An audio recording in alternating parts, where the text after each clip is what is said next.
ഭൂമിയെ ദൈവം ഒന്ന് കുലുക്കും. അത് നമ്മുടെ അടിസ്ഥാനങ്ങൾ മറിക്കുവാനല്ല, നമ്മൾ പുറത്തു വരാതെ അകപ്പെട്ട് കിടക്കുന്ന പ്രശ്നത്തിൻ്റെ സകലവിധമായ ശക്തികളെയും ക്ഷയിപ്പിച്ചുകൊണ്ട് നമ്മൾക്ക് ദൈവം ആഗ്രഹിക്കുന്ന വിധത്തിലുള്ള ഒരു പുറപ്പാട് നൽകേണ്ടതിനാണ്, നമ്മളെ പുറത്തു കൊണ്ടുവരേണ്ടതിനാണ് ദൈവം അതൊരുക്കാൻ പോകുന്നത്. നിങ്ങളുടെ പരിസരങ്ങൾ ഈ ദിവസങ്ങളിൽ ദൈവത്തിൻ്റെ പരിശുദ്ധാത്മാവിൻ്റെ ഇടപെടൽ നിമിത്തം ഒന്ന് ഷെയ്ക്ക് ചെയ്യും. ഞാൻ നിങ്ങളോട് പറയുന്ന ഈ വാക്ക് ഒരു എർത്തിക്കൊക്കെ ഉണ്ടാവും എന്നുള്ള നിലയിലല്ല, അതിനതീതമായി നിങ്ങളുടെ സാഹചര്യങ്ങൾക്കകത്ത് നാളിതുവരെ ഇല്ലാത്ത ചില അനക്കങ്ങളുണ്ടാവും. പിടിച്ചു കുലുക്കുന്നത് പോലെ ദൈവം നിങ്ങളുടെ പരിസരങ്ങളെ ഒന്ന് ഇളക്കുക തന്നെ ചെയ്യും. നിങ്ങൾക്കൊരു സമാധാനപരമായ അവസ്ഥ ഉണ്ടാകാൻ കർത്താവ് ചെയ്യാൻ പോകുന്ന ഈ പ്രവൃത്തി ഇന്ന് നിങ്ങളുടെ ജീവിതത്തിൽ സംഭവിക്കും. സന്തോഷത്തോടുകൂടെ ഇന്നത്തെ പ്രവചന തോതിലേക്ക് എല്ലാവർക്കും യേശുക്രിസ്തുവിന്റെ നാമത്തിൽ സ്നേഹവന്ദനം. അപ്പോസ്തല പ്രവർത്തികളുടെ പുസ്തകം 16-ാം അധ്യായം 26-ാമത്തെ വചനം. പെട്ടെന്ന് വലിയൊരു ഭൂകമ്പമുണ്ടായി, കാരാഗൃഹത്തിൻ്റെ അടിസ്ഥാനം കുലുങ്ങി, വാതിലൊക്കെയും തുറന്നുപോയി, എല്ലാവരുടെയും ചങ്ങല അഴിഞ്ഞു വീണു. കാരാഗൃഹ പ്രമാണി ഉറക്കമുണർന്നു, കാരാഗൃഹത്തിൻ്റെ വാതിലുകൾ തുറന്നിരിക്കുന്നത് കണ്ടു. വചനത്തിൻ്റെ ശക്തി കേട്ടു.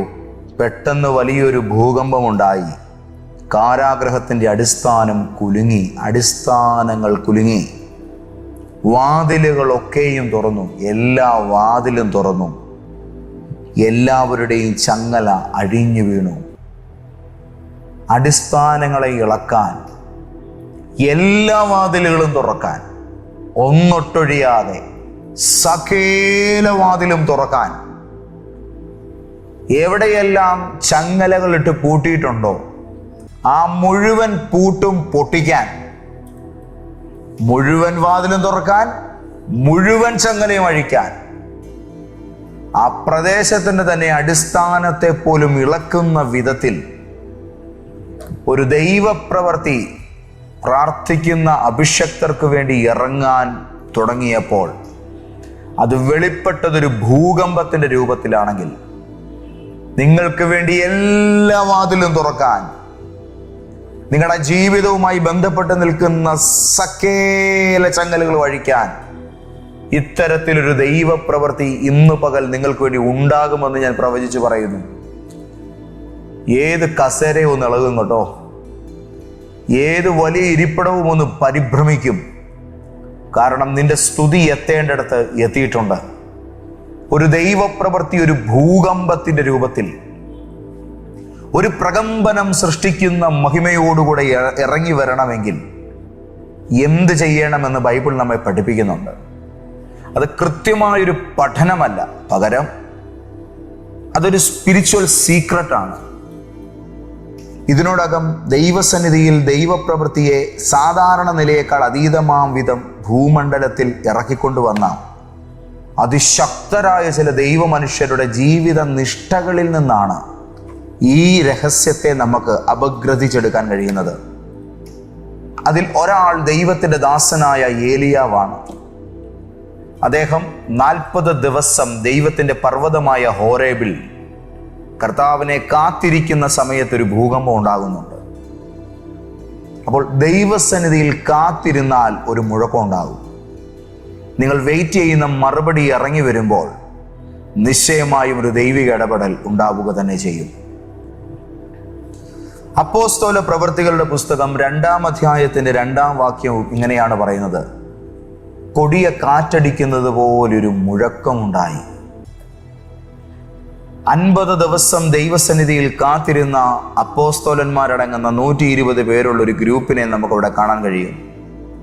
ഒരു കൂട്ടം ആൾക്കാർ ഒന്നിച്ചു കൂടിയിരുന്ന് പ്രാർത്ഥിച്ചാലും, അല്ലെങ്കിൽ ഒരു കൂട്ടം ആൾക്കാർ ഒന്നിച്ച് വെയിറ്റ് ചെയ്താലും, ഏലിയാവിനെ പോലെ ഒരു മനുഷ്യൻ ഒറ്റയ്ക്ക് വെയിറ്റ് ചെയ്താലും ഇറങ്ങി വരാൻ ദൈവത്തിന് 100% മനസ്സാണെന്നും, ഇറങ്ങി വന്നാൽ ആ പ്രദേശമൊട്ടാകെ ഒന്ന് അറിയുന്ന വിധത്തിൽ ആ ദേശത്തെ ഒന്ന് പിടിച്ച് കുലുക്കിക്കൊണ്ട് തന്നെ തൻ്റെ ഇടപെടൽ അവിടുന്ന് വെളിപ്പെടുത്തുമെന്നും നിങ്ങളോട് പറയട്ടെ.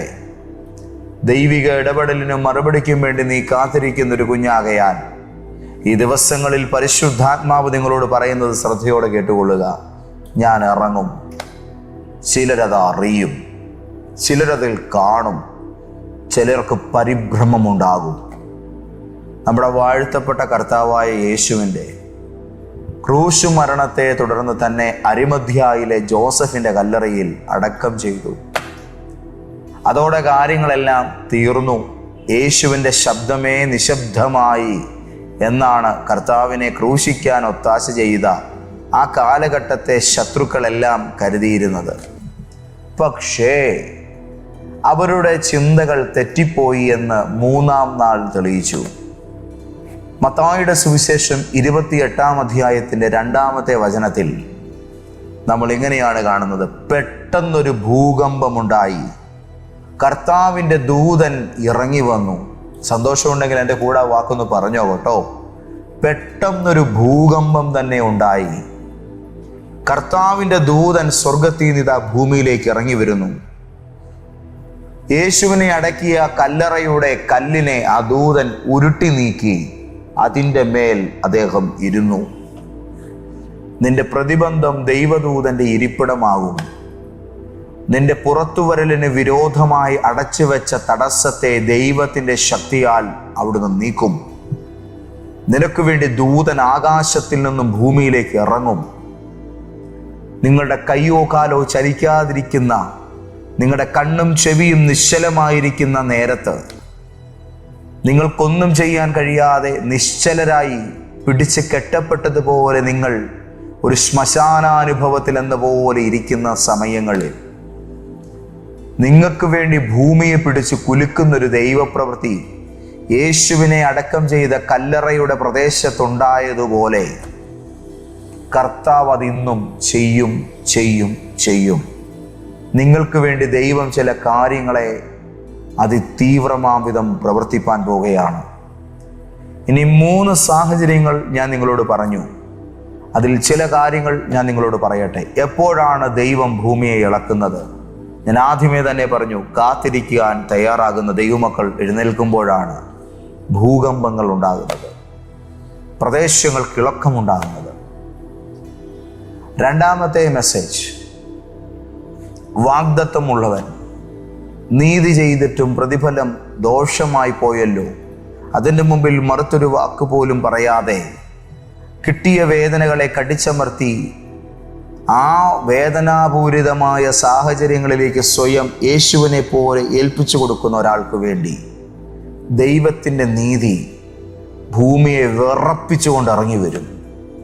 നിനക്ക് നേരിട്ടിരിക്കുന്ന അപഖ്യാതികൾക്ക് തീരുമാനമുണ്ടാക്കാൻ, നിങ്ങൾക്ക് സംഭവിച്ചിരിക്കുന്ന പ്രശ്നങ്ങൾക്ക് പരിഹാരം സൃഷ്ടിപ്പാൻ ദൈവം ഈ ദിനങ്ങളിൽ വെളിപ്പെടുന്നത് രഹസ്യമായിട്ടല്ല.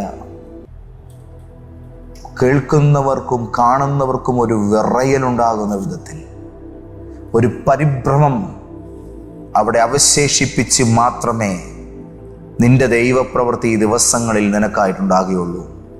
ഇത് കേൾക്കുന്നതിൻ്റെ ശത്രുക്കൾക്കുണ്ടാകുന്ന മനോവ്യഥ ഈ ഭൂമിയിൽ ഒരു മനുഷ്യനും ആശ്വസിപ്പിച്ചാൽ ഒടുങ്ങാത്ത വിധം അതിഭയാനകമായിരിക്കും.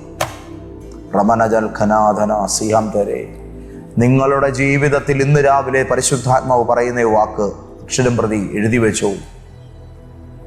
അപമാനം, നിന്ന, തിരസ്കരണം ഇത്യാദി കാര്യങ്ങൾക്ക് വിധേയരാകുന്ന ദൈവത്തിൻ്റെ മക്കൾക്ക് വേണ്ടി, നീതി നിമിത്തം പീഡിപ്പിക്കപ്പെടുന്നവർക്ക് വേണ്ടി ദൈവത്തിൻ്റെ മറുപടി ഭൂകമ്പത്തിൻ്റെ രൂപത്തിൽ ഇറങ്ങി വരും. യേശുവിനെ അടക്കിയ കല്ലറയുടെ മുമ്പിൽ വെളിപ്പെട്ടതുപോലെ. ഫൈനലി ഇന്ന് വായിച്ച വചനത്തിൽ നിന്നും നിങ്ങളോടൊരു വാക്കൂടെ പറയാൻ എനിക്ക് ആഗ്രഹമുണ്ട്. അർദ്ധരാത്രിയിൽ പൗലോസും ശീലാസും പ്രാർത്ഥിച്ചു, ദൈവത്തെ പാടി സ്തുതിച്ചു. ദേഹത്തെന്നാ ക്ഷീണമുണ്ടെങ്കിലും, എന്ത് തല്ലുകൊണ്ടതിൻ്റെ നൊമ്പരമുണ്ടെങ്കിലും ചോരയൊഴുകുന്ന വാഗൊണ്ട് പ്രാർത്ഥിക്കാൻ പൗലോസും ശീലാസും തയ്യാറായി. അടിച്ചിട്ട് കാരാഗ്രഹത്തിലാക്കിയതിൻ്റെ പേരിൽ നീര് വെച്ച് തിണർപ്പുകൾ എഴുന്നേറ്റിരിക്കുന്ന ആ ശരീരത്തെ തടവിക്കൊണ്ട് കിടന്നുറങ്ങാനോ ആ കൊടും ശൈത്യത്തിൻ അകത്ത് കാരാഗ്രഹത്തിൻ്റെ ഉള്ളിൽ ഒന്നുകൂടെ ആശ്വാസം പ്രാപിക്കാനോ ഒന്നുമല്ല അവർ മുതിർന്നത്. തല്ലുകെട്ടിയെങ്കിലും വേദനയുണ്ടായെങ്കിലും പാതിരാത്രിയിൽ പ്രാർത്ഥിക്കുവാൻ അവർ തുടങ്ങി. ദൈവത്തെ പാടി സ്തുതിക്കുവാൻ അവർ തയ്യാറായി. അർദ്ധരാത്രി 12 മണി, 3 മണി, രാത്രി 12 മണി മുതൽ 3 മണി വരെയുള്ള സമയം ദൈവസന്നിധിയിൽ ഉറക്കത്തെ വേണ്ട എന്ന് വെച്ച് ഉണർന്നിരുന്ന് പ്രാർത്ഥിക്കുവാനും ദൈവത്തെ പാടി ആരാധിക്കാനും വളരെ ശക്തമായി സ്തുതിക്കുവാനും നീ തയ്യാറാകുമെങ്കിൽ എല്ലാ വാതിലുകളും തുറക്കുന്ന ദൈവത്തിൻ്റെ ഭൂകമ്പം നിനക്ക് വേണ്ടി ഉണ്ടാകും. എല്ലാ ചങ്ങലയും അഴിക്കുന്ന ഭൂകമ്പം നീയും കാണും. എല്ലാ തടവറകളെയും പിടിച്ചു കുലുക്കുന്ന ദൈവശക്തി നിങ്ങൾക്ക് വേണ്ടിയും ഇറങ്ങി വരും. Are you ready? Glory to Jesus. അതിഭീകരമാം വിധം ദൈവത്തിൻ്റെ പ്രവൃത്തി ഇറങ്ങട്ടെ. ഞാൻ വലിയൊരു ദൈവ സാന്നിധ്യം അനുഭവിക്കുന്നു. ആദ്യത്തെ ഭൂകമ്പം യേശുവിൻ്റെ കല്ലറയ്ക്കൽ പുതുനിയമം അടയാളപ്പെടുത്തിയിരിക്കുന്നു. അന്ന് ശല്യം തീർന്നടാവേ, ഇനിയും ഒരിക്കലും പുറത്തു വരാൻ പോകുന്നില്ല എന്ന് ആർത്തുല്ലസിച്ച് വീഞ്ഞു പങ്കുവെച്ച് കുടിച്ചിരിക്കുന്ന യേശുവിൻ്റെ ശത്രുക്കൾക്ക് മനോവ്യത സൃഷ്ടിച്ചുകൊണ്ട് കർത്താവിനെ അടക്കം ചെയ്ത കല്ലറയുടെ കല്ലുരുണ്ടുമാറി ആ ഭൂകമ്പത്തിൽ യേശുവിൻ്റെ പുനരുത്ഥാനം നടന്നു. യേശു പുറത്തു വന്നു. അപ്പോസ്തല പ്രവൃത്തി 2:2 ആ യേശു കർത്താവ് വളരെ സ്നേഹിച്ച് വാത്സല്യപൂർവ്വം ചേർത്ത് പിടിച്ച തൻ്റെ പ്രിയപ്പെട്ട ശിഷ്യന്മാരടങ്ങുന്ന സഭാസമൂഹം രൂപപ്പെടുന്നതിന് തൊട്ടു മുൻപ് 120 പേരായി അവർ 50 ദിവസം കാത്തിരുന്നപ്പോൾ അവർക്ക് വേണ്ടിയും ഒരു കൊടിയ മുഴക്കമുണ്ടായി. അന്ന് ദൈവസഭ പുറത്തു വന്നു. നോക്കൂ, ഒരു ഭൂകമ്പത്തോടുകൂടെ യേശു പുനരുദ്ധാനം ചെയ്തവനായി പുറത്തു വന്നു. അപ്പോസ്തല പ്രവൃത്തി 2 ഒരു ഭൂകമ്പം ഉണ്ടായതിനെ തുടർന്ന് ആദിമ സഭ പ്രാരംഭമായി ഉദ്ഘാടന പ്രവേശനം ചെയ്ത് പുറത്തു വന്നു. അപ്പോസ്തല പ്രവൃത്തി 16 അർദ്ധരാത്രിയിൽ ദൈവത്തോട് പ്രാർത്ഥിക്കുകയും പാടി ആരാധിക്കുകയും സ്തുതിക്കുകയും ചെയ്ത മനുഷ്യർ കിടന്ന കാരാഗ്രഹത്തെ പിടിച്ചു കുലുക്കിക്കൊണ്ട് ദൈവത്തിൻ്റെ സാന്നിധ്യം അതിനകത്ത് ഇറങ്ങി. അടിസ്ഥാനങ്ങൾ കുലുങ്ങി, ചങ്ങലകളൊക്കെയും അഴിഞ്ഞു, വാതിലുകളൊക്കെയും തുറന്നു. തടവുകാരുടെ കൈകളിൽ നിന്ന് പോലും ചങ്ങലകൾ അഴിഞ്ഞു വീണു. എല്ലാ കതക് തുറന്നിട്ടും എല്ലാ ചങ്ങലകൾ അഴിഞ്ഞിട്ടും ഒരുത്തനും ഇറങ്ങി ഓടിയില്ല എന്നുള്ളതാണ് അവിടുത്തെ മറ്റൊരു വലിയ അത്ഭുതം. കാരണം അതിനകത്തു നിന്നും ഒരു കാരാഗ്രഹ പ്രമാണിയും ആ തടവുകാരിൽ ചിലരുമൊക്കെ കർത്താവിലേക്ക് വരേണ്ടതായിട്ടുണ്ട്. ചുരുക്കി പറഞ്ഞാൽ ഈ വേദഭാഗത്തിലൂടെ പൗലോസും ശീലാസും പുറത്തു വരുന്നു. അടുത്ത ഭൂകമ്പത്തിലൂടെ പൗലോസും ശീലാസിൻ്റെയും രംഗപ്രവേശം. ഇന്ന് രാവിലെ ദൈവാലോചന കേൾക്കുമ്പോൾ ഞാൻ പരിശുദ്ധാത്മാവിൽ നിങ്ങളോട് പറയുന്നു, ഇന്നത്തെ ഈ ദിവസത്തിൽ നിനക്ക് വേണ്ടി ദൈവത്തിൻ്റെ ഒരു മുഴക്കം നിറഞ്ഞ സമാധാനത്തിൻ്റെ സ്വരം, ഒരു മുഴക്കം നിറഞ്ഞ പ്രവൃത്തി, ഒരു മുഴക്കത്തോടുകൂടെ വെളിപ്പെടുന്ന അതിശയം സംഭവിപ്പാൻ പോകുകയാണ്. നിങ്ങൾ ഒരുക്കമാണോ? ദൈവം അത് ചെയ്യും. നിന്റെ നിന്നയോർത്ത് നീ ഭാരപ്പെടണ്ട. നിന്റെ ബന്ധനമോർത്ത് നീ പേടിക്കണ്ട. നിന്നെ കെട്ടിയിട്ടിരിക്കുന്ന തടവറയോർത്ത് നീ കരയണ്ട. നിനക്ക് വന്നുപോയ ദുർവിധി ഓർത്ത് നീ ക്ലേശിക്കണ്ട. ഒരു ഭൂകമ്പം ഉണ്ടാകാൻ പോകുകയാണ്. ഒരു ഭൂമി കുലുക്കം നടക്കാൻ പോകുന്നു. വലിയ ചില കാര്യങ്ങൾക്ക് നേരമായി. Glory to Jesus. ഞങ്ങളുടെ കർത്താവേ, സ്വർഗസ്ഥ പിതാവേ, നിന്റെ മനോഹരമായ നാമത്തിൽ വലുതും ഭയങ്കരവുമായ ദൂത് കേട്ട് ഞങ്ങൾക്ക് സന്തോഷിപ്പാൻ ആത്മാവൊരുക്കിയ കൃപയ്ക്കായി സ്തോത്രം. ദൈവാത്മാവേ, ഞങ്ങൾ അങ്ങയെ സ്നേഹിക്കുന്നു. ഇന്ന് ഈ ദൈവിക ദൂത് കേട്ട ഓരോ മക്കളെയും ധാരാളമായി അവിടെ നിന്ന് അനുഗ്രഹിക്കണം. സമാധാനവും സന്തോഷവും ഇവരുടെ ജീവിതത്തിൽ പകരണം. യേശു ക്രിസ്തുവിൻ്റെ പരമോന്നതമായ നാമത്തിൽ ഞാൻ ഇവരെ അനുഗ്രഹിച്ച് പ്രാർത്ഥിക്കുന്നു. കൃപയും നിറവും ദൈവം നൽകും. പ്രാർത്ഥന കേട്ടതിനായിട്ട് സ്തോത്രം. യേശുവിൻ്റെ നാമത്തിൽ തന്നെ ആമേൻ. സന്തോഷത്തോടെ ഇന്നത്തെ ദിവസത്തെ ദൂത് അവസാനിപ്പിക്കുമ്പോൾ ഒരു പ്രധാനപ്പെട്ട കാര്യം, ഇനി മുതൽ നമ്മുടെ ആരാധന നടക്കുന്നത് പുതിയ സ്ഥലത്താണ്. കോട്ടയത്ത് ലോഗോസ് ജംഗ്ഷനിൽ ബൈബിൾ സൊസൈറ്റിയോട് ചേർന്ന് പോലീസ് പരേഡ് ഗ്രൗണ്ടിലേക്ക് പോകുന്ന ആ വഴിയിൽ റോഡിൻ്റെ വലതു ഭാഗത്തായിട്ട് ഇങ്ങനെ തല ഉയർത്തി നിൽക്കുന്ന ഈ വലിയ ആൽമരത്തിനോട് ചേർന്നിരിക്കുന്ന MK ടവർ മന്നാകുളത്തിൽ ബിൽഡിംഗ് എന്ന ഈ സ്ഥാപനത്തിൻ്റെ 7ാം നിലയിലാണ് നമ്മുടെ ആരാധന. കയറി വരിക, ലിഫ്റ്റിൽ കയറുക, 7 എന്ന സ്വിച്ച് നിൽക്കുക, നേരെ പോരുക. നമുക്ക് കർത്താവിനെ ആരാധിക്കാം. എല്ലാ ഞായറാഴ്ചയും വെള്ളിയാഴ്ചയും രാവിലെ 9:30 മുതൽ.